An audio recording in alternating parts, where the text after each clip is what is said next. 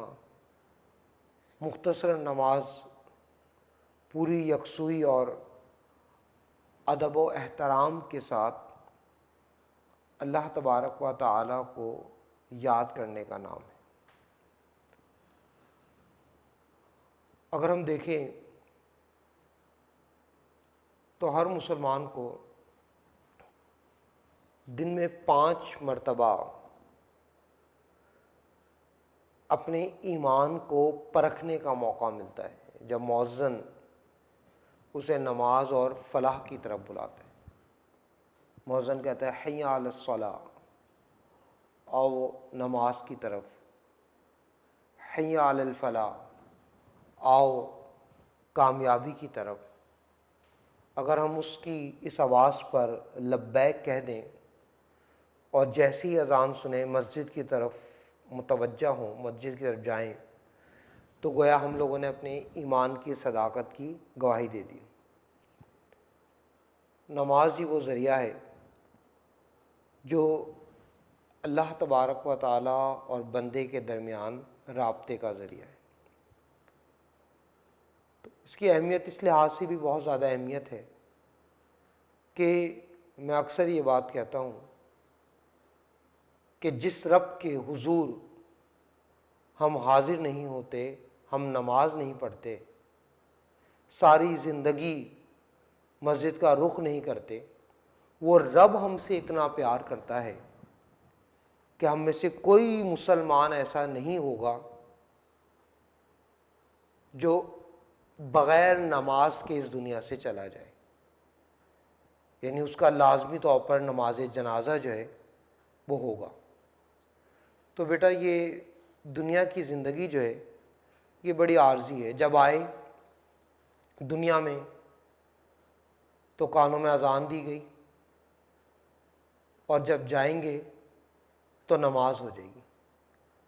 اب آپ اندازہ لگا لیں کہ اذان اور نماز میں کتنا وقفہ ہوتا ہے، یعنی ہماری زندگی دنیا کی کتنی مختصر زندگی ہے، اور ہم اپنے آپ کو دنیا میں رنگینیوں میں کھو کر یہ بھول چکے کہ ایک وقت ایسا آئے گا کہ جب ہم اس دنیا سے چلے جائیں گے اور ہماری نماز ہو جائے گی۔ جس امام کے پیچھے آج ہم کھڑا ہونا پسند نہیں کرتے، اور جس امام کے لیے ہم نے سارا اپنی توپوں کا رخ جو ہے وہ اس امام کے پیچھے کر دیا، ایک وقت ایسا آئے گا کہ وہ امام ہمارے پیچھے ہوگا اور ہم اس کے آگے ہوں گے، ہم اس کے سامنے ہوں گے۔ تو بیٹا یہ اللہ تبارک و تعالیٰ کا قانون ہے اور ہم اس سے منہ موڑ نہیں سکتے۔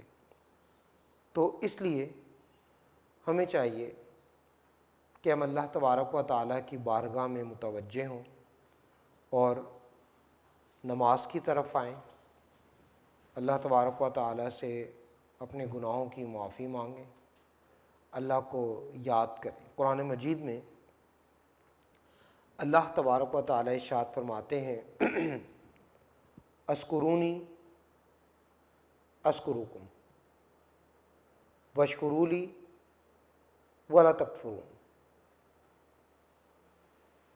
تم مجھے یاد کرو، میں تمہیں یاد کروں گا۔ ٹٹ فور ٹیٹ ہے نا، عدلے کا بدلہ۔ اللہ کو یاد کرو گے، اللہ بھی یاد کرے گا، اور اللہ کا شکر ادا کرو اور انکار کرنے والوں میں سے نہ ہو جاؤ۔ تو بیٹا آج اللہ تبارک و تعالیٰ نے ہم سے منہ موڑ لیا، اس لیے کہ ہم نے اپنی نمازوں کو فراموش کر دیا، اپنی نمازوں کو بھول گئے۔ تو اللہ کو راضی کرنا ہے تو نمازیں پڑھنے، پھر اللہ تبارک و تعالیٰ ہمیں ہر وقت جو ہے وہ یاد رکھیں گے۔ قرآن مجید میں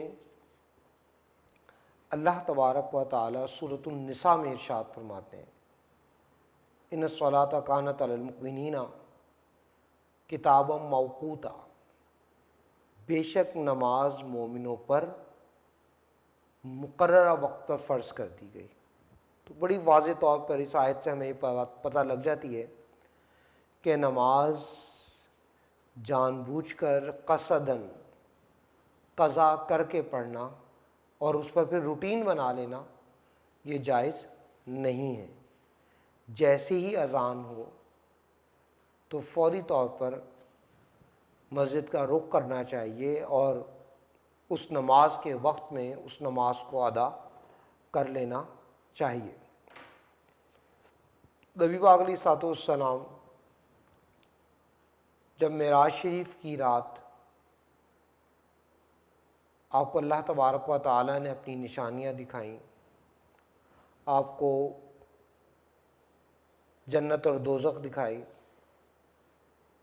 تو وہاں پر نبی پاک علیہ الصلوۃ والسلام کو 5 نمازوں کا تحفہ ملا۔ اگرچہ نمازیں زائد تھیں، تفصیلاً واقعہ اس وقت ڈسکس نہیں ہو سکتا، لیکن کرتے کرتے وہ نمازیں 5 رہ گئیں۔ یہ نبی پاک علیہ الصلوۃ والسلام کو اللہ کی طرف سے تحفہ تھا۔ تو حضرت جبرائیل علیہ الصلوۃ والسلام نے نبی پاک علیہ الصلوۃ والسلام کو نماز کا طریقہ سکھایا، اور پھر آپ صلی اللہ علیہ وسلم کو اللہ تبارک و تعالیٰ کے حکم سے اللہ نے فرمایا کہ اے نبی، آپ ان لوگوں سے کہہ دیجئے جو ایمان لائے کہ وہ نماز قائم کریں۔ تو نماز جو ہے بیٹا وہ ایک تعلق اور ایک رابطہ اللہ تبارک و تعالیٰ کی ذات سے مضبوط کرنے کا ذریعہ ہے۔ تو اس تعلق کو جتنا زیادہ سے زیادہ ہو سکتا ہے مضبوط کرنا چاہیے۔ 5 نمازیں پڑھنی چاہیے، مکمل پڑھنی چاہیے، تمام رکعتیں پڑھنی چاہیے، تاکہ اللہ تبارک و تعالیٰ جو ہے اس کی بندگی کا حق بھی ادا ہو سکے۔ پھر اسی طرح سورہ بقرہ میں اللہ تبارک و تعالیٰ ارشاد فرماتے ہیں کہ استعینوا بالصبر والصلاۃ، کہ صبر اور نماز کے ذریعے اللہ تبارک و تعالیٰ سے مدد مانگو۔ خدا کے سوا چھوڑ دے سب سہارے، کہ ہیں عارضی زور کمزور سارے۔ بجائے ادھر ادھر مارے مارے پھریں، اللہ کی بارگاہ میں متوجہ ہوں، سب سے پہلے صبر کریں، کیونکہ یہ سمجھ لیں کہ اللہ تبارک و تعالیٰ کی طرف سے آزمائش ہے۔ اس کے بعد نماز پڑھ کر اللہ تبارک و تعالیٰ سے دعا مانگیں کہ اللہ تبارک و تعالیٰ اس آزمائش سے ہمیں نکالے۔ تو یقینی طور پر اللہ کی ذات نیکوکاروں کے ساتھ ہے۔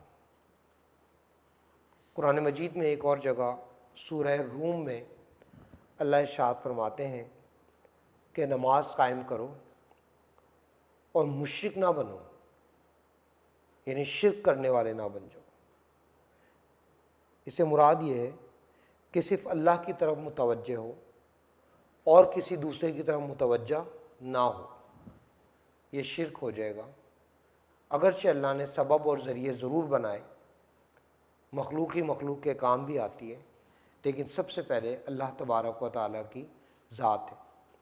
تو ہمیں نماز پڑھ کر یہ ثابت کر دینا چاہیے کہ ہم مشرک نہیں ہیں۔ پھر اللہ تبارک و تعالیٰ سورہ طٰہٰ میں ارشاد فرماتے ہیں اقیم الصلاۃ لذکری، کہ میری یاد کے لیے نماز قائم کرو، مجھے یاد کرنے کے لیے۔ پہلے میں نے بتایا تھا کہ اللہ فرماتے ہیں کہ اذکرونی اذکرکم، تم مجھے یاد کرو میں تمہیں یاد کروں گا۔ تو اللہ تبارک و تعالیٰ کو یاد کرنے کے لیے ہمیں چاہیے کہ ہم نماز جو ہے وہ ادا کریں۔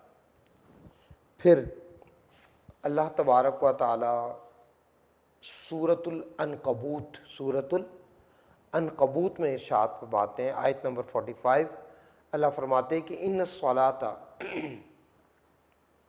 تنہیٰ عن الفحشاء والمنکر، بے شک نماز بے حیائی اور برے کاموں سے روکتی ہے۔ وہ کیسے؟ وہ اس طرح کہ اگرچہ ہر شخص گناہ کرنے پر قادر ہے، گناہ کر سکتا ہے، گناہ کرنے پر قدرت رکھتا ہے، لیکن جو نمازی ہے اگر خدا نخواستہ بشری تقاضوں کو سامنے رکھتے ہوئے اگر وہ کوئی گناہ کرنا بھی چاہے گا تو وہ صرف اس وجہ سے رک جائے گا کہ وہ نمازی ہے۔ اس کی غیرت اس کو اس بات کی اجازت نہیں دے گی کہ وہ گناہ اور برائی کا کام کرے۔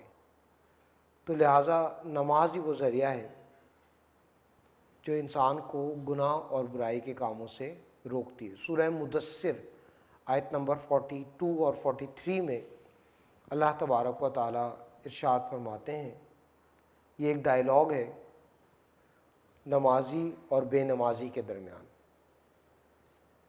اہل جنت جو ہیں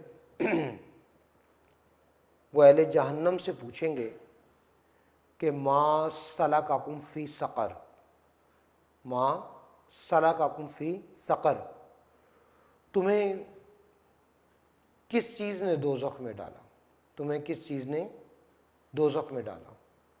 تو جو اہل جہنم ہے وہ جواب دیں گے کہ لم نکو من المصلین، کہ ہم وہ ہیں جو نماز نہیں پڑھتے تھے، مسلمان تو تھے لیکن بے نمازی تھے۔ تو بیٹا یہ دنیا جو ہے یہ آخرت کی کھیتی ہے، دنیا مزرعۃ الآخرہ، دنیا ایک امتحان گاہ ہے، لیکن یہ جیسے ہر امتحان کا رزلٹ ہوتا ہے اسی طرح اس دنیا کا رزلٹ اللہ نے پہلے ہی اناؤنس کر دیا۔ اللہ نے بتا دیا کہ جو بے نمازی ہیں وہ یقینی طور پر دوزخ میں جائیں گے۔ ہم کتنی دعائیں کرتے رہتے ہیں ہمیشہ اللہ سے، یا اللہ ہمیں جنت میں بھیج دے، ہمیں جنت میں بھیج دے، لیکن نماز کی طرف توجہ نہیں ہے۔ تو اب ایک شخص بے نمازی ہو اور وہ کہے کہ میں جنت میں چلا جاؤں گا تو یہ اس کی خام خیالی ہے، ایسا نہیں ہے، وہ یقینی طور پر دوزخی شخص ہے۔ تو یہاں پہ ہم نے اپنی اکاؤنٹیبلٹی کرنی ہے، اپنا احتساب کرنا ہے، اپنا جائزہ لینا ہے کہ ہم کس جگہ پہ کھڑے ہیں، کیا ہم اس بات کے حقدار ہیں کہ ہم جنت میں جائیں۔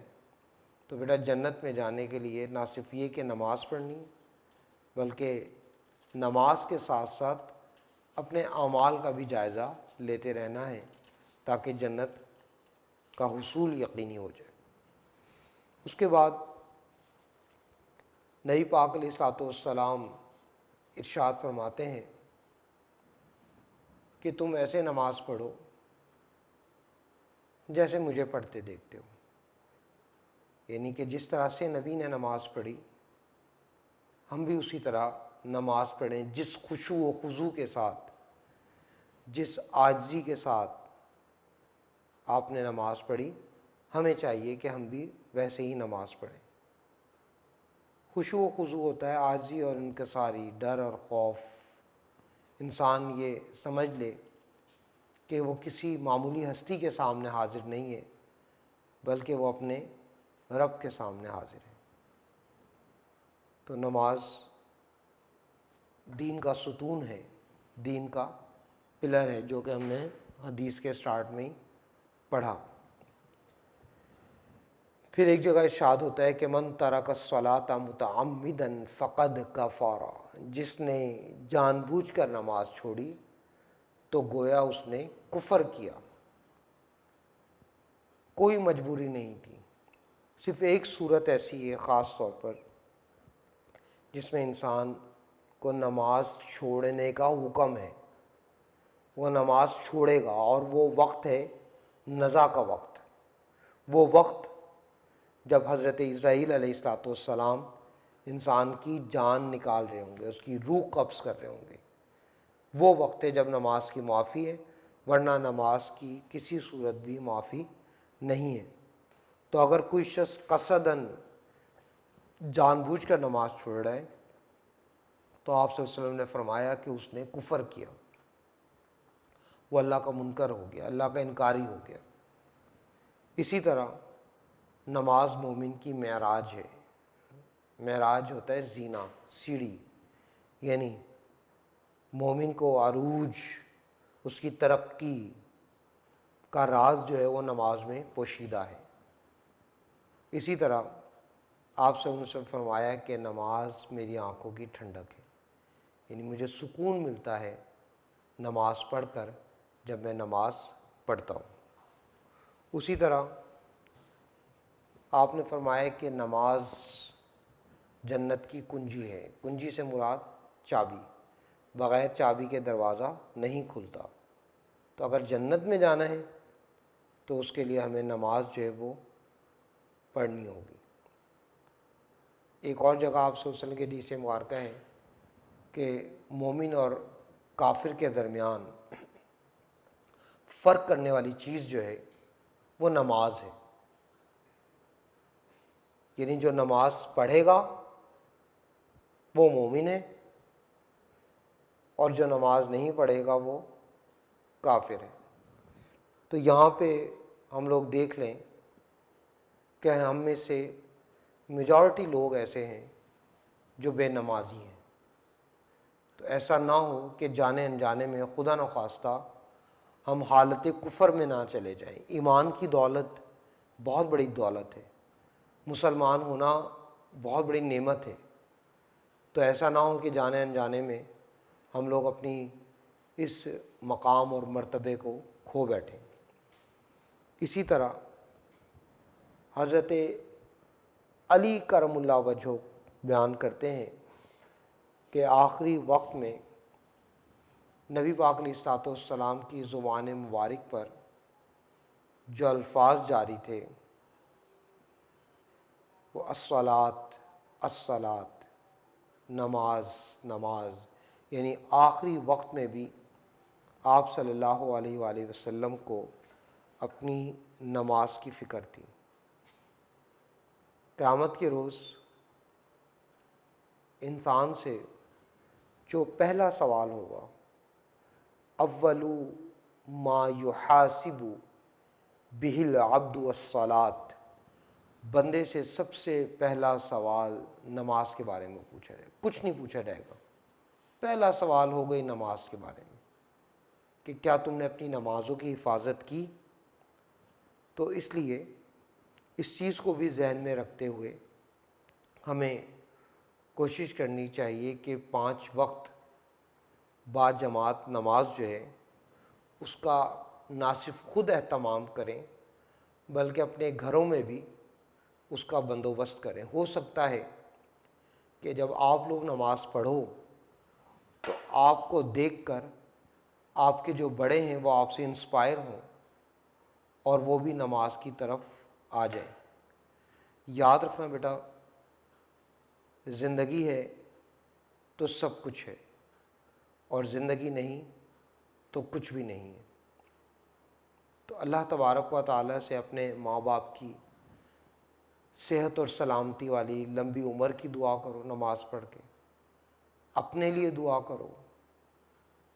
اس بات کو ہم لوگ بخوبی سمجھتے ہیں کہ بہت حرج ہو رہا ہے آپ کی پڑھائی کا بھی اور دیگر معاملات کا بھی، جو کہ ایک اچھی بات نہیں ہے، لیکن جب برا وقت آتا ہے تو صبر کے ساتھ اس کا مقابلہ کرنا چاہیے، نماز کے ساتھ اس کا مقابلہ کرنا چاہیے۔ نمازیں پڑھیں، اللہ تبارک و تعالیٰ سے دعا کریں، اپنے گھر والوں کے لیے دعا کریں۔ ماں باپ بہت بڑی نعمت ہے، ان کی قدر کریں۔ ان حالات میں جس طرح سے وہ آپ لوگوں کے معاملات کو لے کر چل رہے ہیں، یہ یقینی طور پر ان کی ہمت ہے، ان کا بڑا پن ہے۔ تو بیٹا قدر کریں اپنے ماں باپ کی، ان کا وجود ہے تو سب کچھ ہے، اور وہ نہیں ہے تو کچھ نہیں ہے۔ ان کی خدمت کریں، ان کی جتنی قدر کر سکتے ہیں وہ کریں۔ یقین کر لو کہ ان کے وجود کے بغیر گھر جو ہے وہ نامکمل ہے، آپس میں بہن بھائی کا اتفاق ختم ہو جاتا ہے سب کچھ۔ تو لہٰذا ان کی بھی قدر کریں، نماز پڑھیں، اللہ تعالیٰ سے دعا کریں، اپنے اساتذہ کرام کے لیے دعا کریں، اللہ تعالیٰ ان کے اوپر بھی رحم فرمائیں، اور ہماری دعا ہے کہ اللہ تعالیٰ آپ پر بھی رحم فرمائیں۔ اس حدیث کے MCQs ہیں پیج نمبر 106 پر، وہ ہم لوگ دیکھ لیتے ہیں. ان کے آپشن جو ہیں ان کو ٹک کر لیں. Page number 106، page number 106. نماز دین کا ہے ستون، جیم آپشن. اس کے بعد نمبر 2، دین کا ستون ہے نماز، الف آپشن. نمبر 3، ہر مسلمان کے لیے روزانہ ایمان کے امتحان کا کتنی بار موقع آتا ہے؟ 5 بار، جیم آپشن. نمبر 4، مؤذن اذان دے کر مسلمان کو کس کی طرف بلاتا ہے؟ تو مؤذن اذان دے کر مسلمانوں کو فلاح کی طرف بلاتا ہے، جیم آپشن. اکثر اسٹوڈنٹ جو ہیں وہ بے آپشن کو ٹک کر دیتے ہیں، مسجد کی طرف. لیکن جب ہم بات کر رہے ہیں نا مؤذن اذان دے کر بلا رہے ہیں، تو یاد رکھو اذان میں مؤذن آپ کو کہتا ہے کہ حی علی الفلاح، کہ آؤ کامیابی کی طرف، فلاح کی طرف. تو جیم آپشن اس کا صحیح آپشن ہوگا. اس کے بعد ہے MCQ نمبر 5، کس عمل سے انسان کا اللہ تعالیٰ سے رابطہ قائم ہوتا ہے؟ جیم آپشن، نماز سے. نمبر 6، نماز ستون ہے کس کا؟ دین کا، بے آپشن. نمبر 7، جس نے نماز کے ستون کو ڈھا دیا اس نے ڈھا دیا کس کو؟ اپنے دین کو ڈھا دیا. 7th آپشن، سوری جیم آپشن، 7th کا جیم آپشن. اس کے بعد MCQ نمبر 8، دین کو عمارت سے تشبیہ دی گئی ہے جس کا ستون ہے نماز، بے آپشن. اگر مؤذن کی پکار پر مسلمان لبیک کہتا ہے تو گویا وہ اپنے ایمان کی گواہی دیتا ہے، کس چیز کی؟ صداقت کی، جیم آپشن.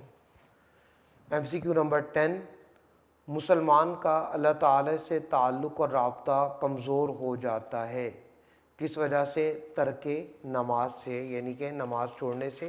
یہ دال آپشن جو ہے، آپشن نمبر 4، یہ اس کا صحیح آنسر ہوگا. اس کے بعد پیج نمبر 112، اس پر شارٹ کویسچن ہے حدیث نمبر 11 کے. پہلا شارٹ کویسچن ہے، نماز کی اہمیت پر 2 احادیث لکھیں. تو کوئی بھی احادیث لکھی جاتی ہیں، لیکن یہاں پر ہم نے احتیاطی طور پر 2 کے بجائے 4 مختصر حدیث جو ہیں وہ لکھ دی ہیں. نمبر 1، نماز مومن کی معراج ہے. نمبر 2، ترک نماز کفر ہے. نمبر 3، نماز دین کا ستون ہے. نمبر 4، نماز کافر اور مسلمان کے درمیان فرق کرتی ہے. شارٹ کویسچن نمبر 2، حدیث نبوی کی روح سے دین اسلام میں نماز کو کیا اہمیت حاصل ہے؟ تو نبی صلی اللہ علیہ وآلہ وسلم نے فرمایا کہ نماز دین کا ستون ہے، جس نے اسے قائم کیا گویا اس نے دین کو قائم کیا، اور جس نے اسے ڈھا دیا گویا اس نے دین کو ڈھا دیا. شارٹ کویسچن نمبر 3، وہ کون سا عمل ہے جو انسان اور اللہ تعالیٰ کے درمیان تعلق اور رابطے کا ذریعہ ہے؟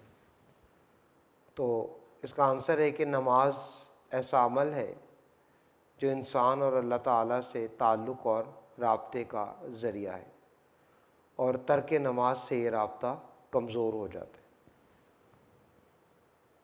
شارٹ کویسچن نمبر 4، الصلاۃ عماد الدین کا ترجمہ لکھیں. ترجمہ، نماز دین کا ستون ہے. تو یہ بیٹا حدیث نمبر 11 جو ہے اس کے MCQs اور شارٹ کویسچن ہم نے کیے. بورڈ پوائنٹ آف ویو سے یہ حدیث بہت زیادہ امپورٹنٹ ہے. آپ لوگ دیکھو گے تو آپ کو اندازہ ہوگا کہ یہ حدیث 2008، 2010، 2014، 2015، 2018 اور غالباً 2019 میں بھی یہ حدیث بورڈ کے پیپرز میں آ چکی ہے۔ چونکہ اس کا تعلق ہماری بنیادی ارکان جو ایمان ہے اس کے ساتھ ہے، اس لحاظ سے یہ حدیث جو ہے یہ امپورٹنٹ ہے، اس کو بہت اچھی طرح آپ لوگ تیار کرنا۔ ہم لوگوں کا جو انشاءاللہ ٹیسٹ بھی ہے وہ بھی اناؤنس ہو جائے گا، اس میں اس کے MCQ شارٹ کویسچن، اسی طرح رکوع نمبر 1 بھی اس میں شامل ہوگا، حدیث نمبر 11، 12 بھی ایکسپیکٹڈ ہے کہ وہ اس میں ٹیسٹ میں شامل ہو، تو وہ آپ کو انشاءاللہ اپڈیٹ مل جائے گی اس کے بارے میں۔ تو آپ لوگ یہ احادیث جو ہے ان کو بھی تیار کرو گے، حدیث نمبر 11، 12 انشاءاللہ۔ جو ہمارا لیکچر نمبر 3 ہوگا اس میں ہم لوگ حدیث نمبر 12 کو دیکھیں گے، اس کو پڑھیں گے، اور اسی طرح اس کے MCQs اور شارٹ کویسچن وغیرہ۔ تو بیٹا آج کا جو ہمارا لیکچر ہے وہ یہاں پر ابھی کمپلیٹ نہیں ہوا۔ میں یہ چاہوں گا کہ ہم لوگ حدیث نمبر 12 جو ہے اس کو بھی تھوڑا سا ڈسکس کر لیں۔ حدیث نمبر 12 اسی سے ریلیٹڈ حدیث ہی ہے آلموسٹ، کہ حدیث نمبر 12 اذا قلت لصاحبک یوم الجمعۃ انصت والامام یخطب فقد لغوت۔ تو اذا قلت، اذا جب، قلت تو نے کہا، لصاحبک اپنے ساتھی کے لیے، یوم الجمعۃ جمعے کے دن، کیا کہا؟ انصت خاموش ہو جا، والامام یخطب وا اور الامام امام، یخطب وہ خطبہ دے رہا ہو، فقد لغوتا فا تو قد بے شک، لغوتا تو نے بیکار بات کی، تو نے فضول بات کی۔ تو جب کسی نے اپنے ساتھی سے جمعے کے دن کہا خاموش ہو جاؤ، اور جب کہ امام خطبہ دے رہا ہو، تو گویا اس نے فضول بات کی۔ اب جمعہ ہے کیا؟ لفظ جمعہ جو ہے یہ جمعن سے بنا۔ کس سے بنا؟ جمعن سے۔ جمعن کے معنی ہوتے ہیں جمع ہونا، اجتماع۔ تو چونکہ جمعے کے دن تمام مسلمان مسجد میں جمع ہوتے ہیں، اسی مناسبت سے اس دن کو یوم الجمعہ یعنی جمع ہونے والا دن کہا جاتا ہے۔ اب جمعے کے دن جب ہم مسجد جاتے ہیں تو امام صاحب جو ہیں وہ ہمیں قرآن و حدیث کیا درس دے رہے ہوتے ہیں۔ اگر ہم اس کو غور سے سنیں گے تو صحیح معنوں میں ہم اس سے فیض یاب بھی ہو سکیں گے۔ علم کا پہلا ادب ہی یہ ہے کہ علم کی بات کو انتہائی توجہ اور غور سے سنا جائے۔ اگر وعظ و نصیحت جو ہے اس کو غور سے نہ سنا جائے تو نہ وہ سمجھ میں آئے گا اور نہ ہی اس پر عمل کیا جا سکے گا۔ دین کی باتوں کی اہمیت ہے کیا؟ تو خطبہ جمعہ میں علم اور دین کی جو باتیں ہوتی ہیں اس کے سننے سے ہمارا ایمان جو ہے وہ تر و تازہ ہو جاتا ہے، بالکل اسی طرح ہے جس طرح پانی سے کھیتی پھلتی پھولتی ہے۔ تو یہی وجہ ہے کہ اسلام نے ہفتے میں ایک دن یعنی کہ جمعے کا دن مقرر کر دیا تاکہ لوگ جمع ہو کر دین کی باتوں کو سنیں۔ اس سے ان کا ایمان اور عقیدہ جو ہے وہ اور زیادہ مضبوط ہو جاتا ہے اور وہ اسلامی تعلیمات پر عمل کرنے لگتے ہیں۔ تو مسجد میں جائیں، دین کی باتوں کو غور سے سنیں تاکہ وہ سمجھ میں آئیں، اور جو بات سمجھ میں آئے گی اس پر عمل کرنا جو ہے وہ آسان ہو جاتا ہے۔ خطبہ جمعہ جو ہے اس کی اہمیت اور افادیت کا اندازہ اس بات سے لگایا جا سکتا ہے کہ خطبہ جمعہ جو ہے وہ 2 رکعت نماز کے برابر ہے۔ نماز سے پہلے خطبہ دیا جاتا ہے جس کا سننا ہر مسلمان پر واجب ہے۔ یہ انسان کے لیے اس کی اسلامی تعلیمات جو ہیں اس کے بارے میں رہنمائی کا ذریعہ ہے۔ اگر ہم جمعے کے دن اپنے امام کی، علماء کرام کی باتوں کو غور سے نہیں سنیں گے یا دیر سے مسجد میں آئیں گے یا ادھر ادھر کی باتوں میں اپنا وقت ضائع کریں گے تو اندیشہ ہے کہ جمعے کی برکتیں جو ہیں وہ زائل ہو جائیں گی۔ لہٰذا مسجد میں وقت پر پہنچنا، خصوصی طور پر جمعے کی نماز میں اور امام کی باتوں کو سننا، یہ واجب ہے۔ سورۃ الجمعہ میں اللہ تبارک و تعالی ارشاد فرماتے ہیں کہ جب جمعے کے دن نماز کے لیے پکارا جائے تو اللہ کے ذکر کی طرف دوڑے چلے آؤ۔ دوڑے چلے آؤ سے مراد فوراً آؤ، جلدی آؤ، اور خرید و فروخت ترک کر دو۔ اگر تم سمجھو تو یہ تمہارے لیے بہتر ہے، یعنی کہ ترک کر دینا ہوتا ہے کہ وقتی طور پر چھوڑ دینا، یعنی جیسے ہی جمعے کے لیے بلائے جائے تو مسجد فوراً آنا چاہیے، اور اس کے بعد نماز کے بعد اپنے دیگر امور جو ہیں انہیں سر انجام دینا چاہیے۔ خطبہ جمعہ جو ہے اس کے بارے میں حضرت امام شافعی رحمۃ اللہ علیہ کا ارشاد ہے، آپ نے فرمایا کہ ہمارے زمانے کی سب سے بڑی بدعت ہوتا ہے دین میں کسی نئی چیز کا اضافہ۔ وہ ایک الگ ٹاپک ہے، بدعت حسنہ اور بدعت سیئہ۔